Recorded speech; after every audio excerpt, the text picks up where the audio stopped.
Assalamualaikum warahmatullahi wabarakatuh. Balik lagi bersama kami di kajian online daily. Ada yang keciduk dan ada yang berani speak up bagusnya. Kini demo bayaran drama Mahasewa terkupas tuntas di sini rekan-rekan. Bahkan dikatakan bahwa nota transfernya bahkan ada untuk mendanai aksi tersebut. Kalau rekan-rekan tahu bahwa terkadang dalam suatu elit kampus itu ada yang memang selalu berkoar untuk mengkritik, untuk menyerang pemerintah.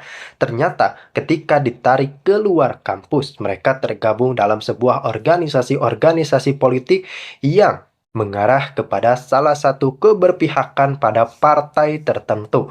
Nah, ini yang berbahaya ketika mereka berteriak dengan suara rakyat. Namun faktanya mereka berteriak sesuai pesanan karena ini ada indikasi kuat bahwa demo bayaran bahkan nominalnya sudah sangat viral, dibahas di TikTok, dibahas di mana-mana, termasuk ini benar-benar harus kita simak sampai tuntas. Ini ada fakta dari kepolisian bahwa ada aliran gelap bukti transfer dari pihak LBN-nya ke Ibu Raira. Ibu Raira itu adalah istrinya Pak Dekan senilai 45 juta. Sekarang kami mempertanyakan itu uang apa? Dan berapa Mbak nilai? 45 juta. Itu ke rekening siapa tadi Mbak? Ke Bu Raira. Selaku? Siapa itu? Istrinya Pak Dekan. Oh, itu baru ketahuannya kapan tuh Mbak? Kemarin itu. Berdasarkan siapa tuh?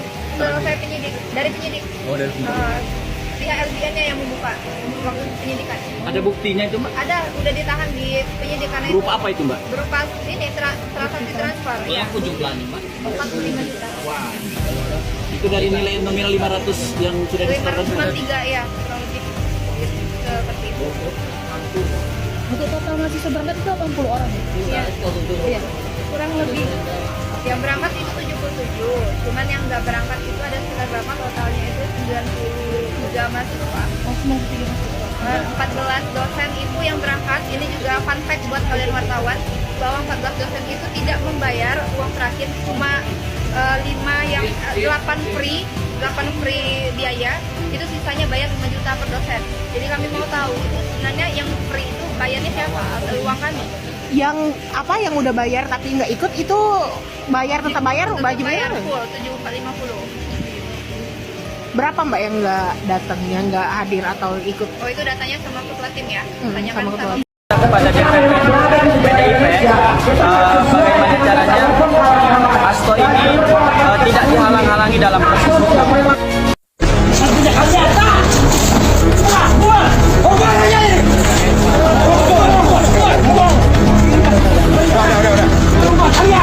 Masyarakat juga muak dengan adik mahasiswa. Jadi hati-hati kalian. masyarakat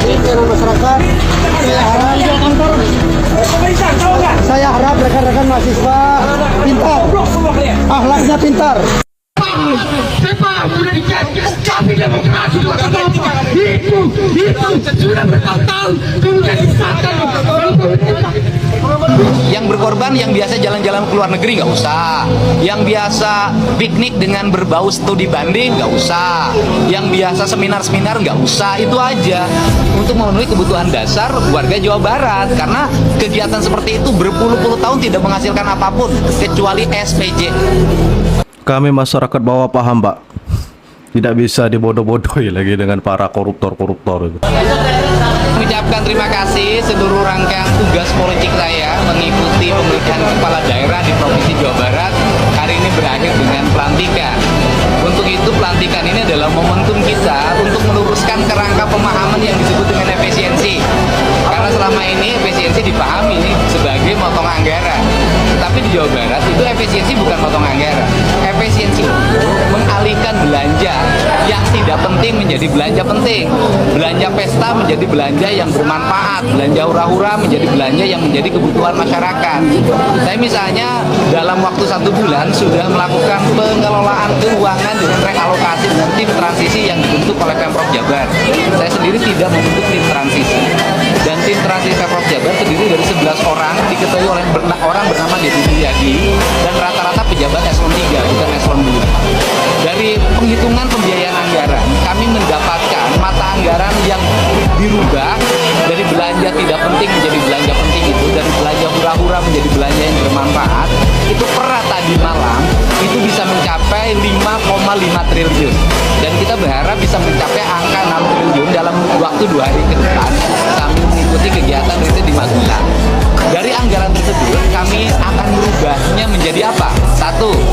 Belanja ruang kelas baru sekolah SMA di Jawa Barat dari angka 60 miliar kami rubah menjadi 1,2 triliun, yaitu membangun 3.333 ruang kelas baru, membangun sekolah baru, kemudian juga kita ingin juga membebaskan tanah-tanah untuk pembangunan sekolah di Jawa Barat dalam 2 tahun ke depan.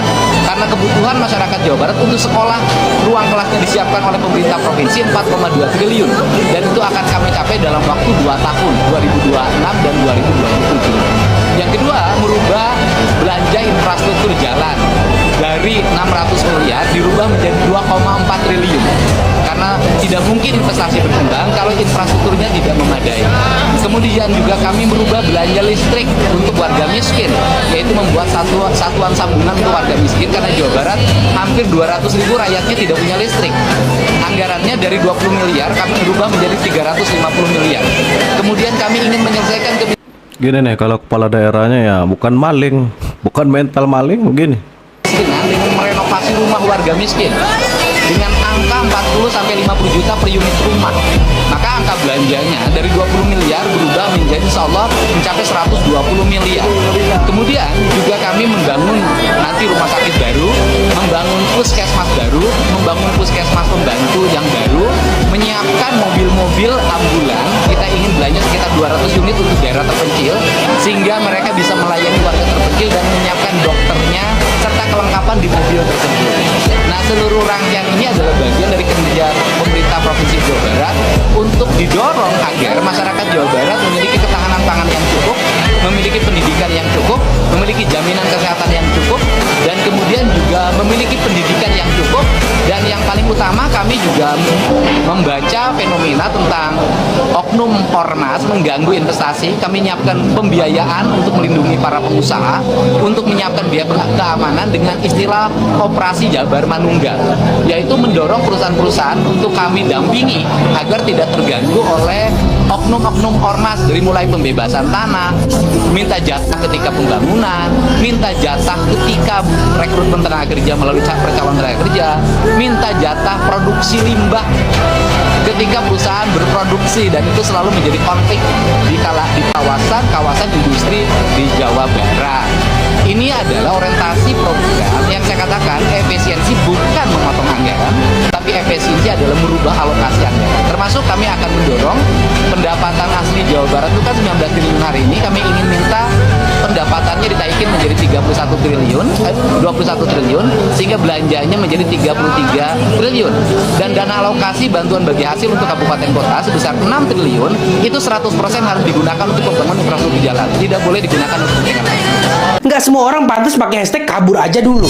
Ada juga yang nggak pantas tapi tetap gaya-gayaan. Kayak orang ngerti aja mau ngapain. Mau lihat contoh orang yang nggak pantas? Ini contohnya. Di Indonesia ini susah banget nyari kerja. Gue mau keluar negeri aja lah, mau ikutan hashtag kabur aja dulu. Loh, kemarin kantor saudara gue buka lowongan nggak lo apply? Ah, kejauhan kantornya, 30 menit dari rumah gue. Ya udah, itu di toko sebelah lagi buka lowongan jadi kasir. Mau nggak lo? Ah, gue nggak suka ngitung duit gitu. Gue kan nggak jago ngitung. Ya udah, lu coba kerja remote aja sama orang luar negeri. Jadi lu kerja di rumah via Zoom gitu. Gajinya juga gede-gede loh. Gue nggak ngerti pakai Zoom gitu. Kalau Ini realita Gen Z zaman sekarang. Beban negara plus beban keluarga. berhubungan sama komputer gue nggak ngerti. Lagian kan gue juga nggak jago bahasa Inggris. Lah terus maksud lu ikutan hashtag kabur dulu aja itu apa, Oncom? Lu mau kabur ke luar negeri, tapi nyari kerja di sini aja banyak alasannya. Bahasa Inggris juga nggak bisa. Lu punya skill khusus juga enggak. Terus mau ngapain? Di negara sendiri aja lu beban, mau ke negara orang. Yang ada lu diusir. Bentar lagi lu juga gue usir dari rumah gue. Gue boleh minjem cepet nggak, Ting? Ntar malam gue balikin. Buat apaan? Biasa, mau depo dulu. Kali ini gue yakin banyak petir yang nyamber. Ada satu jagonya cuma ngomong. Betul? Kalau ngomong kita bisa sampai tidur, ngalah-ngalahin obat tidur. Pintar ngomong itu dikira orang hebat kan? Tapi disuruh kerja apa yang terjadi? Sekarang mesra-mesraan sama obat tidur. Hancur. Iya. Kalau pintar mengatur kata-kata ya seperti itu. ngejar waktu. Terus selesai paripurna saya langsung ke Magelang. Soalnya minimal maksimal. Nah, ini baru nih kepala daerah yang memang untuk rakyat, bukan untuk golongan. Jam 3 sore. Ya, jadwalnya sana. Tetap ikut retreat Pak ini Pak. Ikut. Ada instruksi Pak. Nah, mohon maaf. Bupati Brebes Paramita Widyakusuma tetap mengikuti acara pembekalan di Magelang bersama dengan kepala daerah lainnya se-Indonesia, meski ada instruksi dari Ketua Umum PDIP. Instruksi dari Ketua Umum PDIP tersebut adalah tentang larangan kepada seluruh kader PDIP yang menjadi kepala daerah untuk tidak mengikuti retret di Akmil Magelang. Namun, nampaknya instruksi tersebut tidak diindahkan oleh Bupati Brebes Paramita Widyakusuma. Politikus muda dari PDIP dan pernah menjadi anggota DPR RI periode 2019 hingga 2024 itu tetap berangkat dan mengikuti pembekalan di Magelang bersama kepala daerah lainnya se-Indonesia. Hal itu tampak ketika Bupati Brebes tersebut tidak berada di ruang kerja saat mengawali hari kerjanya. Wakil Bupati Brebes, Burja pun membenarkan hal itu. Menurutnya, Bupati Brebes Paramita Widyakusuma hari ini memang pergi ke Magelang untuk mengikuti retret selama 1 minggu ke depan. Sebagaimana diketahui, Paramita Widyakusuma merupakan kader PDIP dan mantan anggota DPR RI dari fraksi PDIP. Ia bersama wakilnya baru saja dilantik Presiden Prabowo Subianto sebagai Bupati dan Wakil Bupati Brebes setelah memenangkan kontestasi Pilkada 2024 lalu. Ia bersama wakilnya maju sebagai calon tunggal. Banteng tuh aneh banget ya kan, kepala daerah kemarin udah dilantik sama presiden, mereka harus ikut retreat di Magelang. Nah di saat yang bersamaan si Hasto sekjennya Banteng ini ketangkap KPK gara-gara kasus suap. Nah tiba-tiba Mega Chan melarang kepala daerah dari partai Banteng yang udah dilantik sama presiden buat ikut retreat di Magelang. Kepala daerah kayak gubernur, wali kota itu kan dipilih sama rakyat, harusnya udah jadi petugas sama pelayan rakyat. Lah ini Mega Chan malah nyuruh mereka-mereka yang dari Banteng buat kagak ikut retreat di Magelang. Bahkan Banteng sampai keluarin surat edaran kayak gini, lo lihat, lo pause aja videonya. Nyuruh-nyuruh pemimpin daerah dari partai Banteng buat nunggu komando partai. Ini Banteng mending lu bikin negara sendiri aja daripada bikin repot. Pertanyaan besarnya, ini mereka yang udah menang pemilihan beneran jadi petugas rakyat yang harus melayani masyarakat? Apa cuma petugas partai doang yang cuma nurut apa kata ketumnya? Percuma dong udah menang pemilihan umum bukannya dengerin rakyatnya, ini malah cuma dengerin apa kata ketum partainya. Tadi siang info dari Kompas malah Gubernur Jakarta terpilih Pramono Amarano katanya menunda retreat dan malah nurut apa kata Mega Chan. Kalau beneran nurut kata emaknya doang, kelihatan kan kualitas pemimpin dari Banteng tuh kayak gimana? Mereka cuma petugas partai, bukan murni jadi pemimpin karena peduli sama rakyat.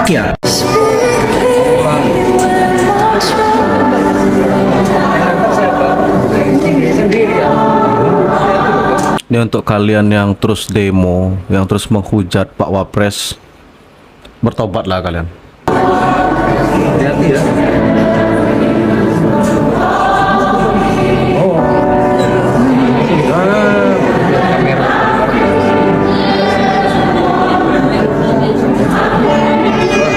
Panjang umur Pak, sehat selalu. Terima kasih.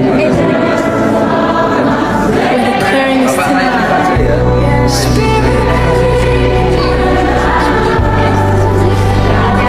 Tidak ada negara yang berhasil tanpa pemerintah yang bersih.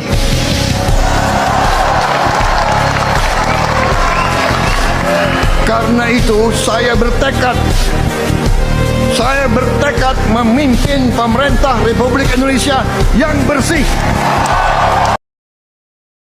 Nah, kita sudah lihat kan bagaimana nih menurut Anda. Jadi memang pada kenyataannya ternyata demo Indonesia Gelap, kalau saya katakan narasinya sedikit diangkat-angkat atau dibuat-buat. Meskipun kita paham bahwa kenyataannya semua pihak boleh berpendapat dan itu benar-benar hak warga negara Republik Indonesia. Buktinya demo tetap dibiarkan begitu saja, bahkan sampai ada, mohon maaf, foto Pak Presiden dan Pak Wapres dirusak pada saat itu. Faktanya dibiarkan hingga saat ini. Kemudian ada beberapa poin penting dalam demo Indonesia Gelap. Salah satunya adalah menolak efisiensi anggaran yang dilakukan oleh Pak Presiden Prabowo Subianto berkenaan dengan sektor pendidikan terutama. Namun yang menjadi sorotan kembali adalah faktanya efisiensi anggaran tidak memangkas potongan-potongan yang bersifat bantuan untuk dana pendidikan. Justru sebaliknya, Pak Prabowo memprioritaskan efisiensi ini memang untuk sektor anggaran di sektor pendidikan. Karena memang kita semua tahu, kita akan menyongsong Indonesia Emas 2045, tentu saja wajib dan harus ada yang dipenuhi. Kalau kata pihak istana sendiri, memang efisiensi itu bukan pemangkasan otot, tapi lemak. Jadi artinya, hal-hal yang memang tidak perlu dalam anggaran negara yang ngapain dimasukin begitu rekan-rekan. Jadi kalau memang sepatutnya ini tidak perlu dikeluarkan, ya buat apa dikeluarkan? Jadi kan sayang uang negara juga. Ketika negara melakukan ini dan itu gebrakan, selalu ada komentar, sayang ini uang rakyat. Namun ketika negara berhemat juga dikomentari, juga didemo. Nah, kira-kira menurut rekan-rekan apa sih maunya? Silahkan tuangkan di kolom komentar. Dan tentu saja kita harus mengedepankan akal sehat dalam setiap gerakan-gerakan kita, dan tentu yang paling penting adalah jangan mudah terprovokasi.